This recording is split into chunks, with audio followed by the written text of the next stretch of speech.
What is going on, everybody, and welcome back to Salty Runback, here to be your weekly intake of North American Developmental League of Legends.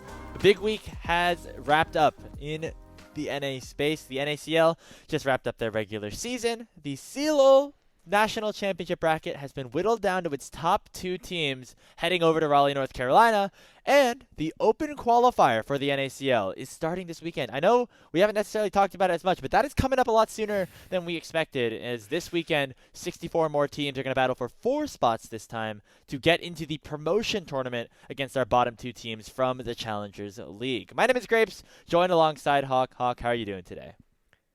Grapes, I'm doing all right. First day off I've had in a hot second. Been just enjoying it, doing absolutely nothing. We had the night off last night, played some league games to mixed success, but it was a lot of fun. And it's felt good just being able to relax and game for a little bit. Kind of back on our regularly scheduled programming here, recording on a Monday, releasing on a Tuesday, hopefully recording a part 2 and releasing it probably on Wednesday or Thursday morning, ? But we got a lot to talk about as well. Like you said, OQ's coming up, NACL Playoffs about to start, and we just concluded the bulk of the CLOL bracket. It's a pretty busy week, actually, in NA Dev. Yeah, I mean, as soon as one of these like external non-NACL things wraps up, another one begins, right? Because the OQs are going to be another big thing that takes up a lot of time this weekend. So a lot of league to watch, although not in an official capacity for these open qualifiers. But regardless, still going to be probably some good topics, some good teams. The rosters have been talked about and have been announced already. We certainly will discuss those. And then our part 2 likely will be some combination of a playoff predictions for NACL and then maybe some OQ stuff, as we know that ended up doing pretty well for us last time around. So make sure you like, subscribe to the video. Let us know in the comments what you want to see next, or any kind of conversations that you want to continue. We'll be happy to have those discussions with you. Yeah, and be sure to subscribe to the Patreon at Salty Runback NA. It means the world to everyone that does support us through that channel. There will be an episode of Shooting the Salt this week for the Overdose Patreon. So if you want to, go up to the $10 a month tier and listen to us yap about random bullshit, Grapes and I have some good topics, and we finally have some free time to record. So be sure to check that out. Also, in the Discord, if you're a Patreon member, get access to exclusive channels, headline requests, but also everybody gets access to just some damned good discussion and a pretty fun community. And speaking of that Patreon, we have our first headline, which is actually related to that Patreon, or came from our Patreon. One of the big benefits, being part of those exclusive channels like you mentioned, but also you get to request headlines that we get to talk about on the show. And so our first one comes from Kongzhi, who asks, Gorillajones, is this a good decision that this guy's making or not? Now, long story short, let's debrief it for you. Grapes, here. you didn't use Kongzhi's verbiage to ask the question. The wording from Kongzhi was Gorillajones, enlightened or mentally ill. So if you're not familiar, Gorillajones, he is a former collegiate player. He participated with OC last year. He, I think, left the school this year. He was not on their starting roster. He's 20 years old, and a couple of weeks ago, about last week, he said, he posted something that said, "Quitting my job, saved enough to survive until I go pro. See you guys at the top." Now, Gorillajones in solo queue has, I think, only hit about high master to maybe low GM. I think he's hit in GM. regular portions of the season. I think in preseason he's hit challenger, hit top of the level, but he's not like that same kind of level as somebody like Surdy, who is like that level of prospect to go pro, which I think in his head it means making LTA. And so LS most notably came out and told him that this was a bad decision, listed all the reasons why the pro space is dying, and while it's not worth it for you to sacrifice your life or whatever to take this time away to just try to become a pro player. What are your thoughts about this, Hawk? Because I feel like I've kind of some mixed opinions on it, but maybe it might be different than kind of the general consensus. I have some mixed opinions too. It's at the very least, it's very funny. I loved a tweet that Shogo had because Shogo tweeted something random and Gorillajones was in his replies saying some fucking bullshit about just do or Oh do yeah, not. he's There's, also like, been doing a lot of he's just been saying like, some like typing. Yoda stuff in people's Yeah, replies. And Shogo's like, I love you, man, but like I respect you for committing to the bit, but this is too much. And I have similar opinions of like, I think this is in some capacity a bit, and for that I respect it. So I don't know how delusional Gorillajones actually is, because I will say I think the aspirations of going pro are pretty delusional for multiple reasons. One of them is I just don't think anyone should be like quitting their job to pursue pro play right now. It's just not a good idea. And then also I am not really convinced that Gorillajones is good enough. Now, I do want to say, I think I really do respect young, especially when you're young. Like, you know, if you are in an in-between point in your life already, like you've just graduated high school or just graduated college and you want to give yourself like a gap year of sorts and pursue something that you're really good at and do it for the love of the game, I actually really respect that. And so I think like Gorillajones taking 6 months to be like, I'm going to try to become the greatest top laner ever. I'm like, that guys, 6 months is not a lot of time. Like, he's going to survive. He's going to be fine. And so I actually respect that.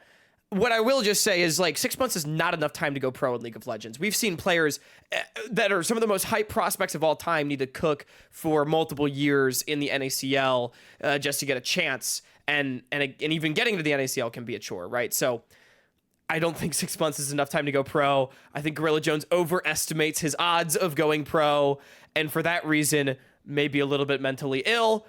But I actually kind of respect the bit, and then also like the like, hey, you're young, man. Just bet on yourself for a few months. Like as long as you're being smart about it, he's gonna be completely fine. Hey, he's 20 years old. Like, I still consider myself to be pretty young, and I'm 23. You know, like, so thinking about myself 3 years ago, where I was, you know, spending all my summers, for instance, like instead of looking for internships, like really like diving into casting and NACL qualifiers or whatever. And I even skipped though, classes you know, for OQs. Exactly. Like, even though the aspirations of going pro are long, and I think now I've kind of realized that that's never going to happen for somebody like myself, at least in the way that I thought it was when I initially had that dream. Like, why not try to go for it, right? And you know, I do think, like, you know, some of the bets that he's made, he's like betting thousands of dollars that he's going to hit top 10 on the ladder, like maybe slightly financially irresponsible. And so I hope that he is ready for that, you know, but I hope, you know, I'm wishing him the best. If he does go pro, it would be the greatest story ever if he makes it to the LTA. We're talking about a way to kickstart a brand. Kind of goes into our fifth headline that we're going to have later. I mean, yeah, like, in terms of building a brand, he did not really have one until now. And so, you know what? Like, shout out for being able to get that in. And, you know, I actually, you know, going through his social media, he is like kind of going every day and like talking about the things that he's trying to improve on and things like that. I just, you know, hope it goes well for him. Again, I really don't think like 6 months is really the end of the world. You talk about his job that he quit. Like, I think it looked like he was like doing shifts at certain spots. Yeah, I mean, like, he's at some probably retail working thing. part-time, like a summer job, if I had to guess. Exactly. So it's not like he's not losing like a career opportunity to like go do this, right? And there's still so much time for him to go dive back into either collegiate, go back to school, or, you know, find another like full-time job. I could write my autobiography with the phrasing, at the end of 2023, I quit my job to pursue esports in Los Angeles, which is not really what happened. I just left my restaurant job that I had summers after college and decided to move to Los Angeles to pursue an entertainment career as a whole, with esports sort of being packaged within that, and a good amount of my experience coming from there. But, you know, like, one of those phrasings sounds batshit fucking insane and is going to have people tell you you're an idiot. And then the other one is like, oh, wow. Like, the clickbait, though, you know? Right. No, exactly. But the other one is like, oh, you're betting on yourself, right? So, like, he's going to be fine, guys. I think it's a combination of mentally ill and enlightened, but at the very least entertaining. And I think he's probably smarter than people are giving him credit for. One thing, I've not seen him on a OQ roster announcement yet. So I feel like that would be like a good step one. That is definitely step one. Yeah. I mean, I will say, dude, a day after the announcement, him being like, can anyone edit and upload Twitch VODs for me? And people had to tell him that like Twitch automatically that's kind of funny though. that. Like, that's playing into the brand. That's baiting a little bit. I respect that. That killed me. And then he also like couldn't stream like the second day because like his power was out or whatever. I'm like, oh my god, like what a start! It's incredible. It's awesome. It's awesome. It's been really It's funny. been a really fun part It's of League so Twitter. good. It's so good. There's also an OQ team that was announced called Gorillajones Mentality, who has 3 out of the 5 players from UHSP, as well as Porty, the support for Minnesota, playing top So lane, good. and the Leo from GVU. It's so good. So it's been a good story. It's been a pretty good. Story. Yeah. Anyway, we Shout probably out talked about this Gorillajones. headline more than we should have. No, but it was a good headline. It was a good Patreon headline. Thank you, Kongzhi. Thank you to Kongzhi. Yeah, this Yes, is thank you, this is Kongzhi. good. Well, let's talk about the NACL now, as the regular season did just wrap up with our Super Week, 4 days of competition to wrap up the regular season. And a couple of things, obviously, to kind of dive into, but I think the easiest way to do it is to preview our first round of playoff matches that start this Thursday. We have Near Airport, the 3 seed, taking on Winthrop University, the 6 seed, and Conviction, the 4 seed, taking on CCG, the 5 seed. Now, the really fun thing about this, Hawk, is that these matchups in the first round of the playoffs that are actually best of 3s. The first week is all best of 3s. But these are going to be rematches of games that happened just last week. With Near Airport actually losing to Winthrop University 2-1, and Conviction beating CCG 2-1 as well.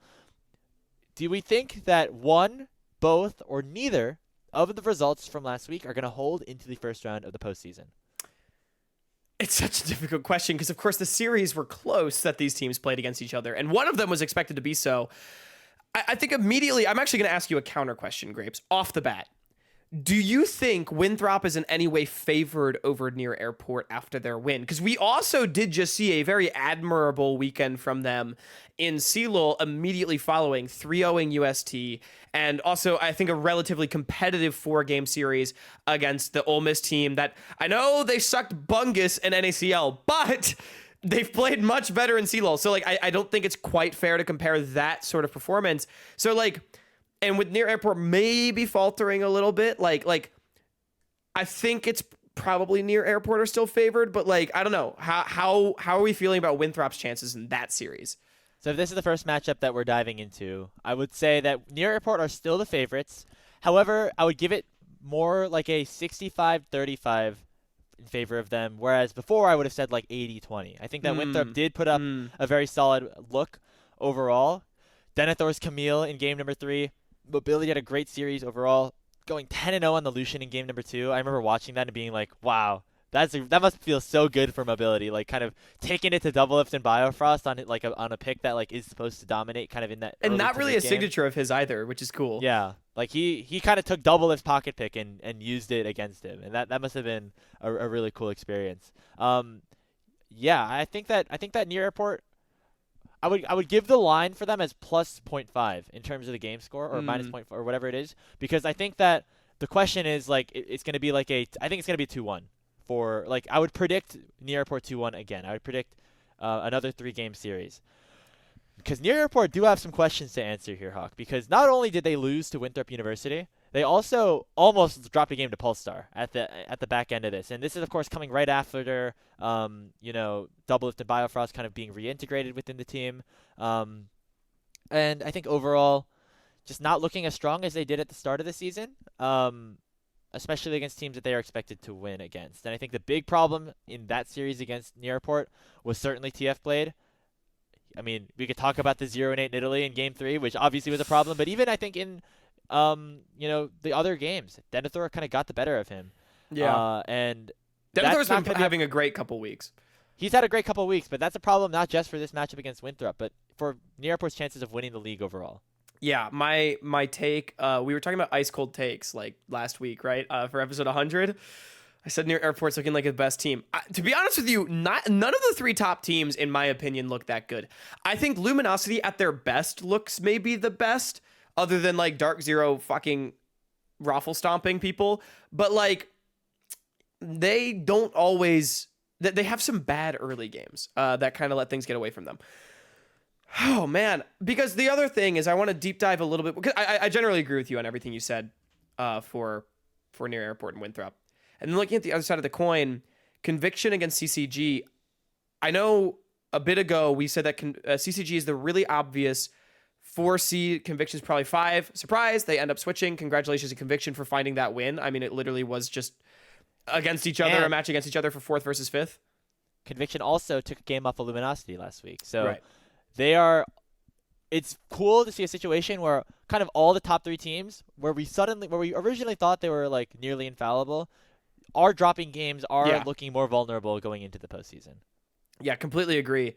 And for Conviction specifically, I will say I feel like we've always said that this team might have a higher ceiling, just like if Hoarder's really good, and like I think Manui, we were critical, right? But we said like we're going to give him time to get it together on the support role. I think he's started to get together. Aaron, I refuse to call him Chrome, has still been fantastic in the bottom lane, and Kisno and Darkwings are as good as we'd expect. I think I also still favor Conviction in that series, if only slightly. It's obviously very competitive. I know like the bottom lane for CCG maybe still favored over Conviction, still very, very strong. I will say for CCG, maybe surprisingly, I think Crimson has struggled a little bit this split, which was, you know, someone that we were really hoping to see like level up. And I think Hoarder is going to be able to get the better of him as he did last week. Grapes, I'm going to have the hot take. I think both series are going to be the same. I think Winthrop is peaking at the right time. I think Near Airport looks a little rickety, even if they're probably limit testing here and there. I think guys like Mobility and Denethor are playing great League of Legends right now. And then so I'll pick the upset on that one to happen again. And then I think Conviction has got it covered against CCG and probably another competitive series.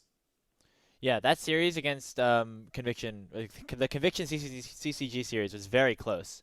Kind of trading games back and forth. But the 2 games that were more one-sided were Conviction controlled, and I think that is why I would probably give them the edge as well.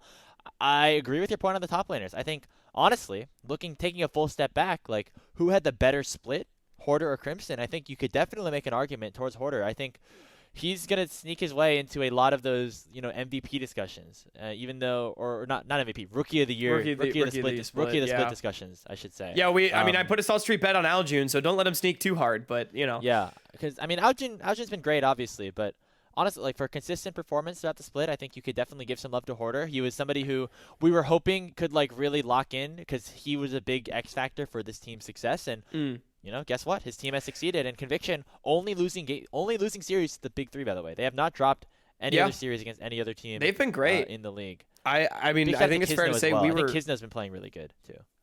We were haters of this Conviction team. Maybe.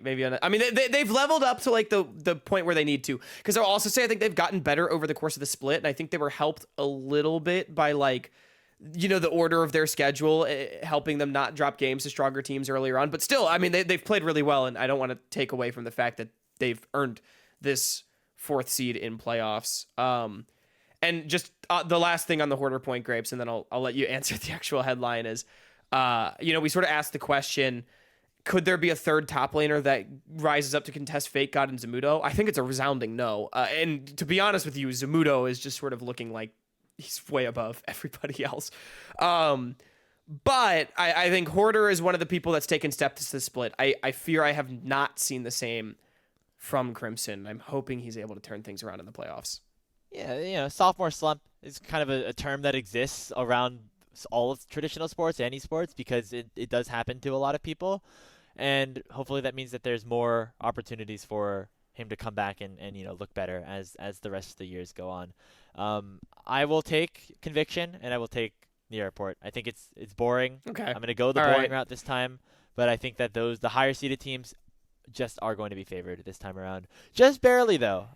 I wouldn't be super surprised if Winthrop win, and definitely wouldn't be surprised if CCG do either. So I guess before we move on to the next headline, Hawk, any last words to say about either Blue Water or Supernova, as they have been eliminated from the playoffs but will not be in the promotion tournaments? This is probably the last time we get to talk about them in any meaningful sense to wrap up their season. Tough for Blue Water, man. I think they had a pretty up and down split. They, I feel like, played to the level of their opponents in any series that they were in. And I say that kind of as a backhanded compliment, right? Because they also did not look very good against certain teams. I mean, at the end of the day, they didn't win against some of the teams that they needed to beat. I think we were expecting them to be better than the CCGs and Convictions of the world out the gate, and they just kind of weren't, which ultimately shot them in the foot. And obviously, I mean, you got to give Winthrop credit. I think for the first time in that roster's history, they clutched the fuck up and they made playoffs, which I don't think was very expected at all going into last week based on the discussions we were having. So, it's partially unlucky for Blue Otter, but I think that's a team that should have been good enough to control their own destiny. They just weren't. Nobody really stepped up this split other than Levitate, and that was disappointing to see. Blue Otter, they had the chance to step up, or they had the chance to even control their own destiny, because it looked tough for them going into the week because they're playing Darksteel or Dragonsteel, but it was actually the DZ Light Squad who was, in my opinion, going to be a really exciting matchup to watch, like, in general, going into the NACL before, obviously, all the roster stuff happened with those guys. But that actually was a very close series, and one that Blue Otter could have won and could have actually advanced the playoffs if they did win. So still had the ball in their hands, just weren't able to get it all together. Shout out to Toasty for just basically ending Blue Otter season on that play that we talked about a little bit last week. And 07 a Quacker, who is most likely retiring. So best of luck to the rest of those players. Hope to see some more success from them. But let's move on to the bottom two teams in the league who still do have more League of Legends to play here in the spring split, that being Apex Mission Impossible and Pulsar. Now, these guys both finishing 9th and 10th. The expected results that we had from them in the preseason, maybe not as the season has kind of progressed and unfolded, but now they find themselves in the promotion tournament where they will play against the top 4 finishers in the 64-team OQ. After watching a full regular season, 9 best-of-3s of each of these teams, Hawk, have Apex Mission Impossible and Pulsar grown enough, developed enough, to be able to withstand the pressure of some of the top teams in Tier 3? It's a really hard question to answer because I think AMI and Pulse, the split in the NACL, was undoubtedly good for both teams. I think a lot of the players had individual moments. Looking at Pulse specifically, I feel like a lot of individual leveling up against some pretty stiff competition. Obviously, they were generally outclassed across the board, and that ended up leading to an 0-9, but they did take 4 games, which is the same number that Apex took. I would be actually really curious to see if AMI and Pulse played now, as opposed to in week 2 when we first saw them play, who would win. It was an AMI 2-0, a close game 1 into a stomp game 2 the first time that they played. I think it would be closer this time. Because for AMI specifically, to be honest with you, I think the wheels fell off the bus a little bit towards the back half of the split. Obviously their schedule was fucking evil towards the back half of the split, which didn't help. But they were just sort of never really able, like after they beat Winthrop, that was the height of their season, and that happened in week 1. And they sort of just never really recovered from that point. Regardless, good stuff from both teams. I honestly think Apex was about as competitive as I expected, and Pulse was more competitive than I expected. And for a lot of non-OQ watchers, I actually think both teams were more competitive than they expected. So I want to give the teams a shout out for that. As far as have they leveled up enough, it's just hard to say, because to me, that actually depends way less on AMI and Pulse and way more about the OQ teams, because there's some rosters that on paper look better than both of these teams, but they've not been playing together as long. They're probably not going to be as organized as these two teams, and they're not going to have had the same level of competition recently. And we've seen that be an issue for teams like UST that limped out of the CLOL tournament this past Saturday, despite the incredible amount of individual talent they should have. So I don't know, I think is my answer. Yeah, that's a bit of an eye-opening stat to see that Pulse actually won the same number of games as Apex Mission Impossible did. And they were 2-2 at one point, Apex was, and then they've dropped 5 series in a row, and all of them are sweeps. So they've lost 10 maps in a row dating back to week 4 against Near Airport, which is certainly a tough look, but I think it goes to show that our theories about them playing through ACL Winter together, having that level of experience and being able to kind of hit that ceiling right as they got to the open qualifier, kind of came into fruition, because as the season progressed, obviously the teams got harder as we went on as well, but games against CCG and Blue Water specifically to wrap up the year it seems like those teams were able to grow more throughout the split than maybe even a team like Apex was. Same for Polestar, honestly. I want to give a shout out to Bio specifically. I think he has had a number of really, really solid games, and Dr. Calculus has looked good in a couple of them as well. And so I think that they have definitely improved as a 5-man squad from where they were in the OQs. And I guess I'm just not sure if the question is have they grown enough. I honestly wouldn't be surprised to see either of these teams make it back in. Remember, we were thinking that Slated 6 could be a sleeper team to kind of sneak into the qualifier and through the qualifier. And now that they actually have had a lot of experience under their belt, a lot of practice, that those expectations could be heightened a little bit. By the way, before I spread misinformation on the internet, and my Pulse was a 2-1 in week 3. So sorry, Pulse, they took a game. So it was even more competitive than I initially had stated. I was misremembering the series. But yeah, I mean, I think my feelings are that if a team like the Citadel comes in and plays like an NACL team like they're supposed to, then Pulse is fucked. But if they don't, which would not surprise me at all, because I think Pulse could do it, because a really important thing to me about Pulse is, even though I think on an individual level, they're still generally outclassed by the NACL and also the top tier OQ teams, to be completely honest, even after all this growth that they've had. I actually think they did a lot of stuff with their team play and decent coaching. They brought in a new coach mid-split, that gave them a clear direction in their games. It didn't often work, but they were moving as 5 towards a goal. And I think that's a lot more than we can say for some of these 5 friends teams that come together with just a hell of a lot of talent. So I still think Pulse is on thin ice. Apex, it'll be interesting, because also just looking at the rumored OQ rosters, there's only 2 or 3 teams that I think have obviously more individual talent than these 2 teams in the first place. One of them being, again, the Citadel with Porsche, Kenvi, Bradley, Instinct, and Diamond. And then we've seen the announcement for Dorado Gaming, Ariana City, Witty, Shochi, Fatachan, and Mixture. Those 2 teams individually are quite good. I would say, I mean, I don't know. I'd say Dorado and Apex maybe similar. Maybe that's me being a little mostly.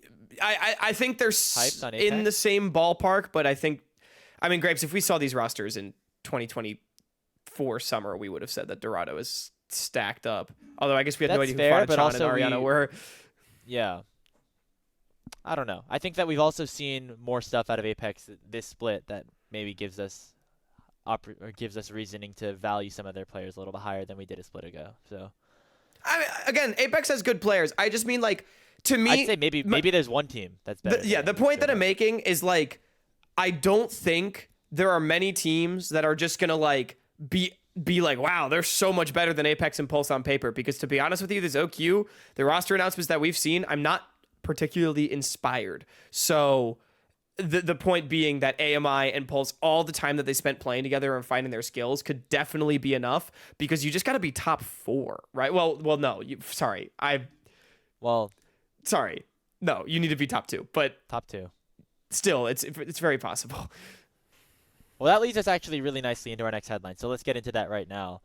Because the OQs are starting this weekend, and some rosters have been announced. We'll talk about them at the end of this one, but the format is remaining basically the same, even though the stakes of the tournament itself are very different than they were a couple of months ago back in February. So, long story short, it's a open 64-team open qualifier that anybody can enter, anybody can participate in, as long as you're not affiliated with an NACL organization, of course.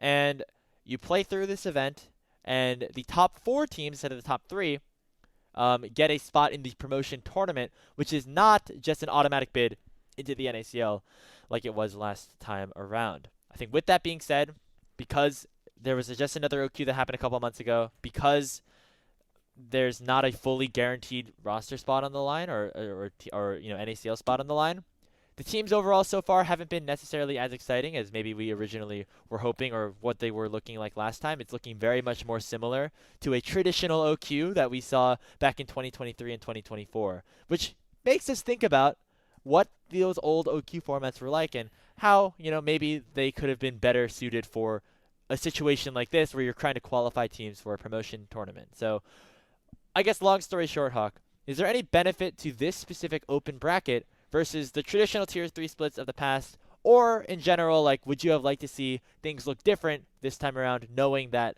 there's different stakes on the line for this tournament versus the last? It's interesting because it's kind of a twofold question. One is there a benefit to this format over previous years, the one that we had from 2022 through 2024? No, not really. The main benefit is that you can just get as many teams as possible playing in the event, and in as simple of an event as possible. And obviously that. May I say, those 3 weeks when we watched it in February, it was super hype. It was very exciting. Yeah. I just don't know how exciting it's going to be, or how much more exciting it's going to be now, or how much less exciting it's going to be, because it's not automatic spots in the NACL. It's just spots in the promotion tournament. Yeah. Does that change it for you at all? Well, okay, what am I comparing it to? Am I comparing it to winter, or am I comparing it to previous years? Because I think that's sort of it's two different questions to me. So real quick, answer this question. Like, does keeping the same format, like, is it less, is winning the promotion tournament less exciting for you now? Like, would Apex's win mean more or less now, or just the same compared to last winter, if they were in this specific format with, instead of being an automatic spot into the NACL, it was a trip to the promotion tournament? I think it's about the same for me, to be honest. And I don't know if that's a hot take. Like, the 64 team open bracket for NACL spots was fucking crazy to watch, and it was really fun. But I will say, like, it did open itself up to a lot of scrutiny because of how, like, what the stakes were and how generally simple the format was, right? Like, just get lucky maybe, and you could go to the NACL too. That was at least what people said about AMI. Whether or not you agree with that is a discussion we've had in the past, but that was at least like a sentiment that was thrown around, right? Whereas if I look at the other side of things, for this tournament, like, you know, the stakes to me are similar enough. Yeah, it's not automatic promotion, but it gets probably the 4-ish best teams into the promotion tournament to play for a spot. Like, I think it's about the same. I disagree. I think it's way less exciting now, because you're going to have that extra step, an extra level of inertia going against it. I feel like, honestly... But is the point of this tournament to flip spots, or is it just to challenge the teams at the top, right? Yeah, it's to pick the teams that are most worthy of potentially promoting into the NACL. I mean, right? But I think that if Apex was in the same situation and they kind of went on this miracle run that nobody was really expecting them to, like, them winning, or that series against Dog fans would just, and nobody would really like be super. I think people would be less excited about it, because it would just be like, oh, they're just gonna get railed by the NACL. Do you feel that way about Aporia versus Winthrop from 2024 spring? We love that series. We both love that series. Oh, the grand finals? The grand finals. Aporia versus Winthrop, 2024 spring. We both love that series. Because those guys kind of earned their spots into the finals. Sure, Aporia got like DQ'd, Aporia advanced to the semifinals because they got DQ'd, because Morningstar got DQ'd. But then they won in the finals. They advanced in, and then they won that best of 5 against Winthrop, who played through an entire GSL stage and elimination bracket to get to the tournament. So I think those guys earned it more, and it wasn't a situation where like random teams kind of made it in. There's more steps, there's more checks to get there. There was points at stake, and also it wasn't the winner of that tournament automatically, or even if it was automatically locked a spot. Like, those teams were still kind of considered the top of the table. They were still our top 3 seeds going into OQ number 2, right? Well, okay, I kind of want to unpack this a little bit more. This is so interesting to me, because I see what you're saying, and I feel like your gripes about the format, like, I kind of want to dive into those, but you're saying that this tournament is going to be less exciting because there's not direct promotion on the line. But, like, in that tournament, right, it's the first tournament of the year for Tier 3. Winthrop and Aporia had to win 3 out of 5 best of 1s and then 4 best of 3s to get to that best of 5, right? To like maybe get enough points to qualify. More than likely. I mean, if you're in the finals of a tournament, you're probably getting into the promotion tournament, right? That's how that format worked. Whereas now you have to win at minimum, 5 best of 3s and best of 5s. Like, it's about the same amount of games against similar caliber of competition for like the last 3 of them. But half of them are not against like real teams. And I think that is part of the reason as well that I'm less excited about this OQ than the last one, is that it's going to be so much weaker, right? There's not a lot of top teams anymore. Well, there's yeah, gonna I mean be that to me is separate, right? levels. That's not inherently the format's fault. Like, yeah, But your I first think two if best you were of threes being expecting, dumb doesn't change. But that was even still the same. Like in GSL, Winthrop being 1 seed 5-0 against like fucking the Northern Front, like, it's not that crazy. yeah, but that was a 2-day portion of the tournament, and then it got into like the real business. I just wish there was, at this point, given that there's like basically the same level of excitement now as of this event versus like an OQ in the past. I just wish that we had kind of more play against the top teams to like kind of really like whittle things out. And I don't know. Maybe it doesn't matter too much at the end of the day, and we're just kind of nitpicking. But I think the fact that it's like a 64 team OQ, like, and we're losing things like a full broadcast of it. We're losing like kind of an ability to truly follow any of these teams or learn about them or follow their storylines, because they're going to be like all over the place. Like, I it's agree going to with be really that. hard to kind of like level all that down. All that combined makes it so it's a lot harder to understand and follow, and it's not worth it as that trade-off because the rosters are just as exciting or look pretty similar to OQ teams in the past. That's a fair take, because I would actually be really curious to hear from players about what format they like better. Would you prefer the 10-week regular season type format to potentially qualify for the promotion tournament, or do you prefer this just one big open bracket, like play for the dinner bell, basically? You know what I mean? Like, Yeah. I'd be really curious to hear the player perspective on this, because I think my personal take is that the format is not why we're less excited for this tournament, but it's for everything else you said at the end, where it's the lack of broadcast and the fact that this tournament is just a little bit like there's not as many good teams because it's not shiny and new, to your point, this time around. Yeah. But like, But doesn't that tie into the format a little bit compared to what we could have had with like a more traditional tier 3 split, even like a 16 team GSL or whatever, like kind of like all condensed into like a 3-week span if they were trying to like make it a timer that was like focused. but if Wouldn't there be other ways to make this easier to follow and easier to get excited about than just sticking everybody in a random bracket?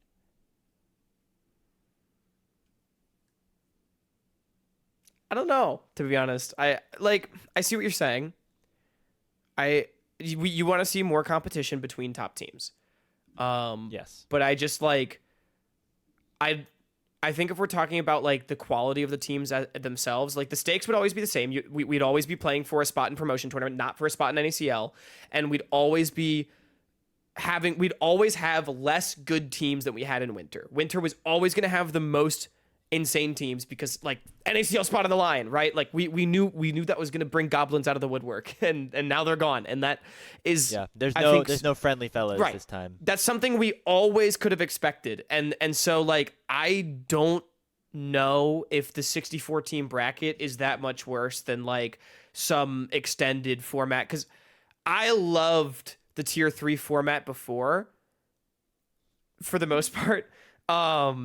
Despite its flaws, but I think that's because tier 3 as a whole was healthier. I don't think it was about the format. I think if in 2022 they were like, guys, for summer split, we're doing a 64 team banger to get to like top teams get to proving grounds, we probably would have been pogging like crazy because we would have had full broadcast coverage of it. We would have had the super stacked rosters we had back in 2022 summer, and in general there was more enthusiasm for the space, right? So I guess I just think like I see what you're saying. I think it's valid to be like this format is I think it's fair to say it's lazy. It's easy to administrate. Let the kids go and beat the shit out of each other until 4 are left, right? Like I think that's a fair take, but ultimately I do think we're going to generally have like 4 of the best teams go to the promotion tournament, and they may or may not take down Pulse and AMI. I think the more I'm thinking about it, the more I'm realizing that I just wish that we had more time with these teams, and that's the bigger concern. Like, And we that's had more that's time, fair. more of a broadcast. If we only had the 3 weeks, maybe like just fuck it, do this. I right? completely agree But with you. Like there's no reason to get invested in this tournament other than to see who wins. like a team like the There's Ducky yeah. Getters, a team like like even teams like Dragoons Goons in the past or Lit Esports in 2023. Like we got a whole season with them. We got to watch them play, Right. watch their ups, watch their downs. Now you have one bad weekend and your season is over, and your season doesn't really Right. even exist, right? And so I like if you ask me in 5 years, am I going to remember anything about this Dorado Gaming roster? Probably not, because That's we didn't get a that's chance to follow them at all, and that's what I'm most disappointed about with the way that Tier 3 kind of has turned into. But again, that is kind of the situation that Riot put themselves in by making this like kind of a more open circuit at the end yeah. of the day. I wish that the open circuit that they were talking about in the announcement, like my dream was that that was going to happen kind of concurrently with NACL, like as like in a more robust format. So even if there's less full official coverage, even if it's like there's still that open aspect of it, and there's still an opportunity to build narratives and follow storylines like throughout a season. I think that's the best articulated point that you've had. So I completely Thanks. agree with you there. Yeah, Yeah, I had that some time to was think about it. no, that was I agree with everything you just said. Because also, you were talking about like building up stories for top teams, but like let's look at like old teams like DK Crew or Ginger Turmeric. They never won anything, but we'll Exactly. remember those rosters because of what they accomplished over the course of a season.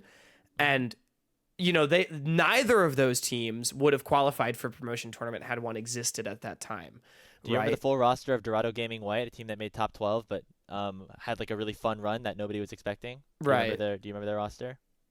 Wait, is this was this from the 64 team? Like this, Yep, that was just from this the past. 64 team. Yeah, no, I don't. Exactly. No, Right? right. That could be a Yeah, team we'd and be so and excited that's the about. point that you're making, and I completely agree Yeah. with, because I think And honestly, I think the top teams, the top four actually come out relatively unscathed from this. It's like all of the mid teams that are like players trying to build their brands, and like it's just like all the additional storylines, because I definitely agree with you. The only story from this tournament is going to be who wins. yep. And again, the reason that I thought the 64 team bracket was exciting was because there's only a few weeks to get it in before the season starts, so we have to get this done in 3 weeks, and also the added stakes on the line. And there was a Now fuck ton of good that teams. yeah, that too. But now that we had the whole split to like do something, like we should have utilized the time to like maybe create more of an create that open circuit, but maybe you play weeklies every couple of weeks, and like the winners, like, there's points generated to like get there or something, or maybe this, maybe that, maybe there's other ways to kind of make it less than this one time thing, because there definitely was more ability to work with it there. So I think that's my final take on this Yeah, OQ format it and was a good stuff. soapbox. It was a good soapbox. Before we move on to our further discussions about CLOL, any rosters here that you're excited to talk about that aren't the Citadel? I mean, I mentioned Dorado Gaming. I like this team a lot. A lot of players that I just kind of like. A lot of CLOL representation coming through. Again, Ariana City, Shochi, Fatachan mixture, probably the second best team in the tournament that we've seen so far. The Milk Esports roster looking pretty fun. It's the enthralled team with 8,000 supports that we've come to know and love. You know what? It's the Enthralled team plus the Nigel's team, because Plus Elias the Quest Sunlight team, are on it yeah. too, and I Evan Lai. So Let's see if the power of like the Quest team plus the power of Enthralled always overperforming, and maybe he's just that good. Like if they can unite. I don't know. Like there's some other good teams. Like Cupid Esports is like a weird hybrid of dog fans plus Maddie and Pika Pika. I don't think it's as exciting as the Conviction Star team or whatever in ACL right now, but still a pretty good roster across the board. I love the Jolly Rogers. They've had their announcement the other day. Dragoon and Sudsy back together to try to dominate Tier 3 again, like they did a year or two ago. Nukes is on that team as well. I think Zev actually had a pretty good split, or a good OQ, a good tournament last time on Dog on that Dorado Gaming roster alongside Nukes. So glad to see that they're kind of running it back. And then Will's like a nice jungler for that team as well, and Taki's coaching it. So I think the It'll be Jolly a fun Rogers team. could maybe make a run. And I'm glad that Gravity's also running it back. Yeah, I am glad that Gravity is running it back, because I do like that team quite a bit. Again, we've really talked a long time on this headline. We should probably keep it moving, but I would love to hear the player perspective about the OQ format, because I actually haven't really seen too much discussion outside of like the griping about like the upper bracket seedings last time, but like on a more like macro level, which format as a player do you like better? Would you prefer just the fucking bum rush for the top, or a more prolonged season? Because I can see the pros and cons for both as tier 3 becomes a less and less viable thing to spend all your time on. But anyway, Grapes, I got to be done by 8, so we should keep it cooking here. Let's move on to CLOL then, because we had a great weekend in CLOL, all things considered, as we concluded our online portion of the tournament, and we got our rematch of the upper finals over in Raleigh, North Carolina on May 31st. It was Maryville who won a very close 3-2 over Ole Miss, which was a bit of a surprising one, but that was one of the most exciting series that we've gotten to watch the entire season long, and that goes to show that it means a lot, because CLOL has been great this year. There's been a lot of really fun series. Ole Miss then went down to the lower bracket and played against Winthrop, their old rivals in the NACC, who beat UST 3-0 to get there, and the Land Sharks are moving on. It was, I think, a competitive best of 5, but very much dominated by Ole Miss. They won 3-1.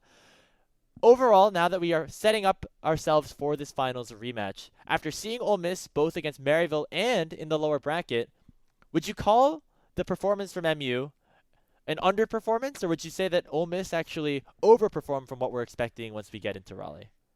It's so...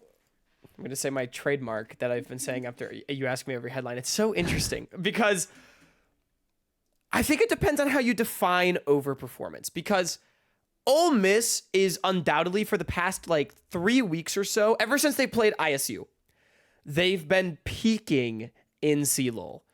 And I think part of the reason why it is seen as an overperformance is because they were fucking dog water in the NACL for 7 straight weeks.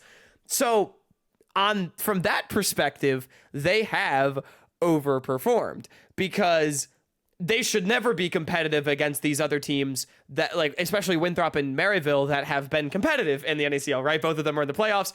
Maryville is the number 1 seed and subbed out their roster halfway through the split, right? Yeah. So from that perspective, it is an overperformance, but I think Ole Miss is not being cocky when they say that they know that they're capable of more than they've brought to the stage. I mean, we heard Asila say that, we've heard Brandon say it, we've heard Keel say it. I think they not only genuinely believe that, but I think it is actually true. I think this team struggles to consistently perform when it matters most for one reason or another. But when they do play their best and when they do peak, they are a great damned team. And so for that reason, I would not really call it an overperformance from Ole Miss. And I will say, I would slightly say it was an underperformance from Maryville as well.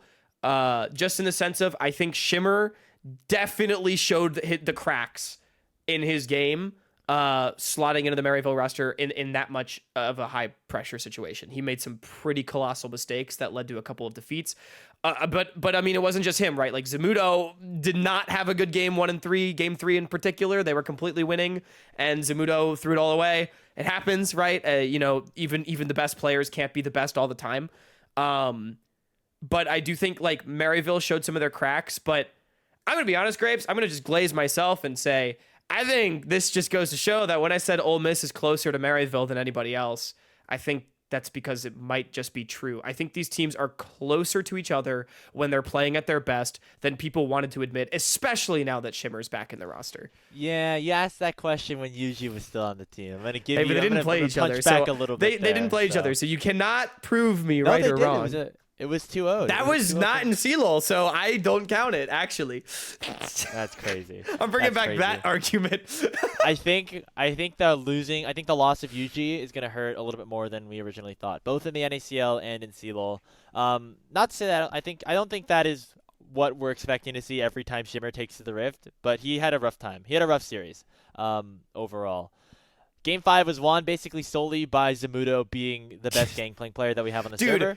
Knowers know, by the way, that Gangplank in 2022 fucking put himself on the map with the Pirate Captain. So yeah, with AoE, man, that was a fun time. Hype. Yeah. As well as that's the second time he played GP, and the second time he had 4 items by 25 minutes. So it's pretty fucked he up. Definitely knows how to get pretty his gold. fucked up. Yeah. Yeah, Shimmer had a tough time. He lost a lot of smites to Keel as well, which I think that to me is more nerves because like that's not the sign of like a good or a bad jungler necessarily. So I hope that he is able to kind of lock it in. He seems really confident whenever we talk to him in terms of interviews and stuff like that. So I don't really have a doubt that he's going to be able to be better on the day, like in the grand finals, than he was necessarily in that week. And I don't think it was an overperformance from Ole Miss either. I think this is finally just like the first time we're seeing them all really gel together as one. And honestly, kind of on the back end of what you were saying, it seems like Ole Miss is able to pull it together in the moments that matter for them, at least in CLOL, right? Like they lost to Fisher like earlier, they lost to Winthrop in the regular season, but then when they were in that elimination match against Winthrop, they won. When they were in the upper matchup against Winthrop, they won, right? And then here against Winthrop, they also won. So it seems like we've seen the best of them I think this team is pretty good at getting ego checked. To win. Yeah. Like literally, I think they true. need to get punched in the mouth, Yeah. And now that they did, I think that they're taking that Maryville loss in stride. I think it'll be a close series. I'm going to predict 3-2 again. I don't know exactly for who yet. We'll have to think about that over the next couple weeks as we prepare to go over to Raleigh. But I think, honestly, it was the teams kind of being at generally the strengths that they will be. But if I had to say one or the other, it would be underperformance from Maryville. But that's only because I think that what Ole Miss showed is actually kind of what they should look like. I think I am aligned with your point. The only color I want to add is, again, heading into Raleigh, I do think there's questions that both these teams are going to answer. Ole Miss, how well do they stay locked in? Because again, like I think they're peaking, right? It's like they got to be able to maintain that peak or at least bring it back out on May 31st. And then for Maryville, I mean, how well is Shimmer going to be able to perform? I think the extra NACL games might help him quite a bit. But yeah, like there are definitely questions that both these teams have to answer ahead of Raleigh, which I think is interesting because again, like it's not just this Maryville is the fucking god of everything going into grand finals, which is good for the space and good for the series. So we'll see what ends up happening. But I think as far as whether it's an over or under performance, I think I completely agree with you. Yeah. So I'm very excited for that finals. We're going to talk about it a little bit here and there until we get to Raleigh, which is going to be a blast once good. We are finally there. Let's wrap up the show by talking about something that happened in the LTA. We're going to dive into Tier 1 a little bit, but don't worry. There'll be an NACL/development kind of twist to it. The most viral clip that I think has went viral or that has gone up for the LTA maybe all year was a clip. Probably not the one that they were hoping for. It was an interview with Sheiden that Azael did pre-game prior to Dignitas's match in the LTA, and it was Sheiden being Sheiden. If you've watched him in the NACL, if you watched him earlier in the LTA, like this guy's not very talkative in the interviews. And actually, Zatzmod, aka Julian, tweeted it and said, "This is why the LTA is dying." And there was a lot of backlash from that, a lot of response from both community members and also members of the LTA broadcast team, and a lot of general discussion around that. I think the biggest thing is that clearly the player branding is something that people value and something that fans want to see on the broadcast. And so I guess the question here, Hawk, is in developmental settings, when you're trying to develop a player, should you be focusing on player brandability just as much as you're focusing on their play on the Rift? It's the way the question is phrased is so interesting to me. I gotta get a new word. Okay, it's better Fascinating. It's better than hella, at least. God, that was horrible. By the way, I could not believe I said that in It's like okay. a We game turned it 3. into something fun. It did. You, you motherfucker. But yeah. So I just made myself lose my train of thought. Okay, player brandability, should it be a focus? I do not think it is the responsibility of anybody to make players brandable other than the players themselves. Like, especially now that Tier 2 is not a developmentally focused league, I don't think Supernova gives a flying fuck if Keel is interesting. I'm just saying a random name. Like, because as we have seen routinely, NACL is not an independent entertainment product that is self-fulfilling, right? So it doesn't, like, I don't think Supernova cares. Their business model, if they even have one, does not rely on people liking their players and thinking they're interesting. So it's not up to whoever to develop the player brandability other than the players themselves. However, I do think when we get to the LTA level, the answer is different because I talk about business models. I do think Dignitas needs people to want to like their team. And now, obviously, the best way to do that is to be good at League of Legends, which is also something that Dignitas has struggled with immensely over the course of their history. But the other way to do that is to create great personalities that people can rally around. I mean, Team Liquid has done this phenomenally with the way that they've branded their team around APA, FlyQuest around Whippo. It's just smart, personality-driven branding that have made their successes more enjoyable to watch. And I'm going to be honest, I think there's a reason why those two teams are more exciting than Cloud9 for most people, right? Even though Cloud9 is considered amongst that big three, people don't care as much about Cloud9 because I don't think they're as interesting to watch anymore. They used to be, right? People talk about 2013 Cloud9 or you know, Zazel-led Cloud9 2018. Like, it just doesn't exist anymore, right? So I think that is a very relevant thing, and I think that when we are talking about who is LTA ready, unless someone is so obviously the like absolute stud that you have to get on your League of Legends roster, I don't think someone like Sheiden, unfortunately, is promotable in my eyes. If I'm a general manager that is responsible for helping create a brand for a team that is supposed to make money, I don't think it works. And so, yeah, that's my take, at least on like the player brand development side. I have more on the broadcast side, but I'll leave it at that. Do you think that's still true, even if the GMs and everybody and all the scouts and everything think that Sheiden does give them the best possibility to win LTA to potentially go to internationals? You think that's still a factor that has to go into it?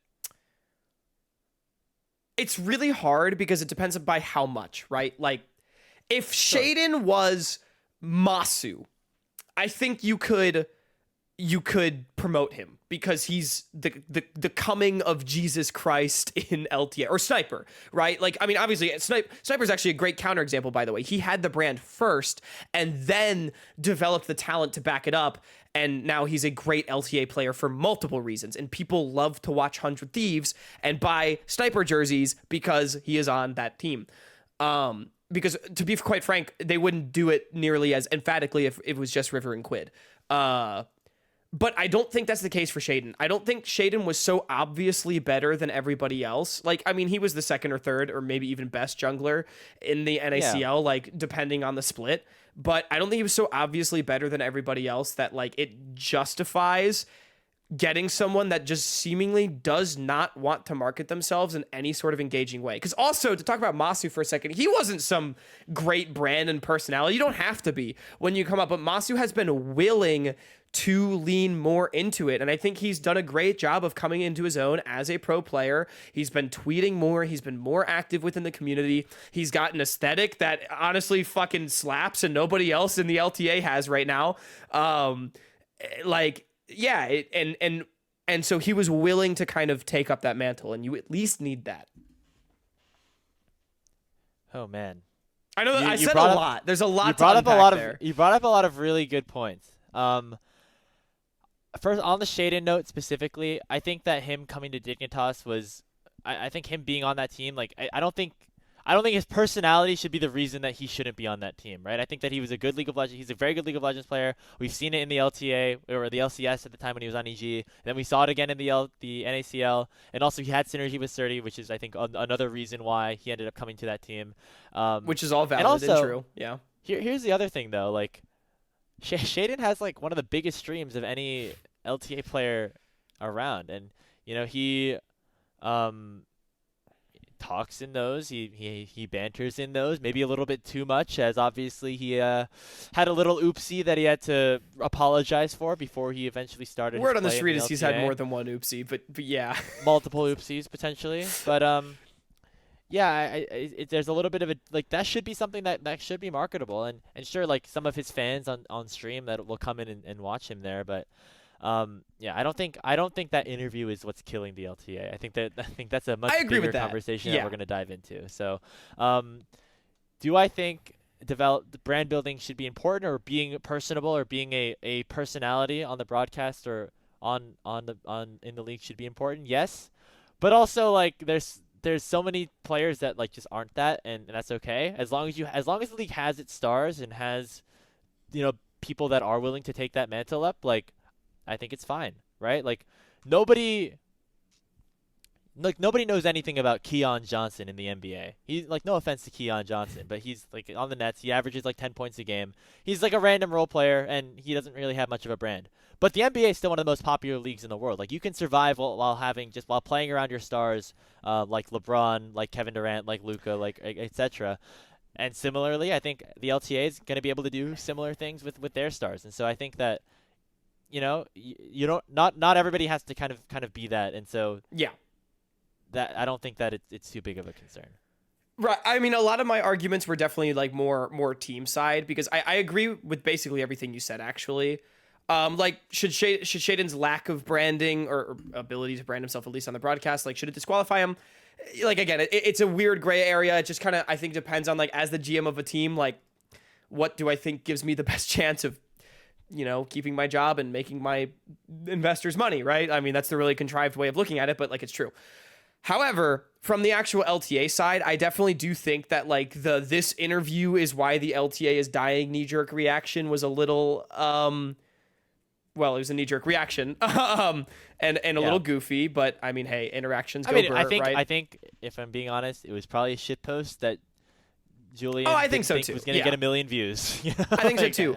But I do think there is a valid criticism of the broadcast hidden within this, though, that I've been very surprised to see people, notable figures in the LTA broadcast, Raz being one of them. Love Raz, like, I mean, like, insanely talented, right? But, you know, push back on this as like, oh, well, some of the most iconic LCS old interviews are with, you know, one-word answers and stuff like that, which is totally fine. But the problem that I have is that the interviews with Sheiden, like, this is like the third time they've tried, and it's always been terrible. And to your point, Grapes, like, we don't have to give Sheiden a microphone, right? Like, we could just not, and we could give it to someone that the fans actually want to listen to. Surdy loves to talk. I've right. seen Isles do really great interview content before. Tomo is solid as well. So yeah, like, and this is something we've done on the NACL and in CLOL on shows we've literally produced. We've had players that were like they don't seem to want to talk that much. What if we just gave it to their teammates instead? You know, and that's okay. Like, I don't think the LTA needs to turn Sheiden into a brandable player if it's not working. And so I'm really surprised to see the LTA continue to double down with this on the broadcast. Like, we just don't have to. Because also the other thing for me is, I think it's one thing if like this was a really intentional brand of like Sheiden wants to be like the mysterious, like, one word guy. But that just doesn't seem to be the case. So I feel like this is just not landing. And I don't know. I would like to just see them cut bait on trying to interview Sheiden. yeah, I think there's other ways they could probably get him involved that maybe he'd feel more comfortable than like doing a pregame interview. Like, right. Sure, like, you could make that criticism, but I don't think it's like deep enough to really like dive into and say like, yeah, this is why it's dying, or no. Whatever. And again, like, that like it's not that big of a deal. It's just sort of like, I've just been surprised at. Yeah, I mean, Raz's statement was like, yeah, it was awkward, but you know what, we wanted to try something, and we talked to a lot of other marketable players on the space, right? One more thing I want to say. That's it.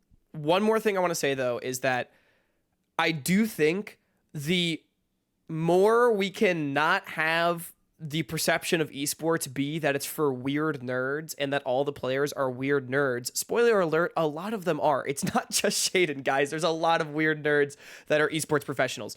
I think the quicker that esports is able to move away from that being part of the brand, the better. Like, it's always going to be a part of it, guys, but again, like, I don't think we as an industry can be okay with esports always being niche if it is going to thrive. And I know that's a bit more of a wider take that we don't have time to get into right now, but that's part of the reason why, like, I would like to see the broadcast. Like, I'm all for trying stuff, and I don't think that, like, what Raz and other people in the LTA broadcast said is wrong. Like, you know, I see the angle. It's just, I think trying to just get things that are intentional and well executed should be a very high priority for the LTA, considering the state that things are currently in. And that's an unfortunate reality, but I just don't think we should be like live beta testing on ideas that may not be thought through the most. Again, it was one interview. Maybe like the other guys ran away and they had to grab Sheiden. I don't know exactly the circumstance. There was so many other content pieces and that it's the fine. LTA did It is that absolutely were successful fine. that exact same week, right? With APA, with Masu, with Busia, with you know, Blippo, with all these different players. So I think, long story short, we probably talked about that more than it needed to, but it was an interesting discussion. It's an interesting discussion. What the priority should be in terms of a developmental league, and, you know, does the NACL have to do anything? I don't think necessarily, but like, what is valuable for players, and what does it mean to be a pro in the LTA and in North America? Yeah, I agree. And I think the most important thing I want to emphasize, because I was the one having a lot of the serious points, so I want to reemphasize what you said, Grapes. Ultimately, it doesn't matter that much, and it's totally fine. I don't mean to, like, flame anyone or call them out. Like, you know, Sheiden is still a fantastic player that, for all intents and purposes, earned his spot to play at a professional level because he's good enough at the video game, and Raz is still a better broadcaster than me. So, you know, it just doesn't matter at the end of the day. Yeah. Well, that's gonna do it here. I don't know. That was a fun episode. I think that we got into a lot of discussions, maybe some more disagreements than we normally do, which is I enjoyed our fourth headline because our third headline rather, because I really feel like we figured out our takes as we were talking about it. Yeah, we were not expecting this to be an over-hour episode. No, long, we were not. So that just goes to show we can yap about League of Legends for a long time. Speaking of, again, make sure to stay tuned for later on in the week where we'll do something about the NACL playoffs and the OQs, just depending on schedule and when the bracket for the OQs gets released is kind of going to decide what the structure of that show is going to look like. Follow us on all of our socials to figure out when exactly that releases. Like us, like and follow, like and subscribe, everything like that. Comment below any additional conversations that you wanted to add to the dialogue, and support our Patreon as well, $5 a month in our extra salt tier. Yeah, make sure you support us everywhere at Salty Runback NA, at Hawkcast, at Speedy Grapes. This is definitely one of the biggest take it with a grain of salt episodes, because if you think that the LTA broadcast should keep trying to do new random things on the show, and if you think that player brandability should be second to you know, performance, I think that's a very valid take, and you can take what we said with a grain of salt. At the very least, just an interesting discussion to have. But I've been Hawk, that's been Grapes. See you on the next one.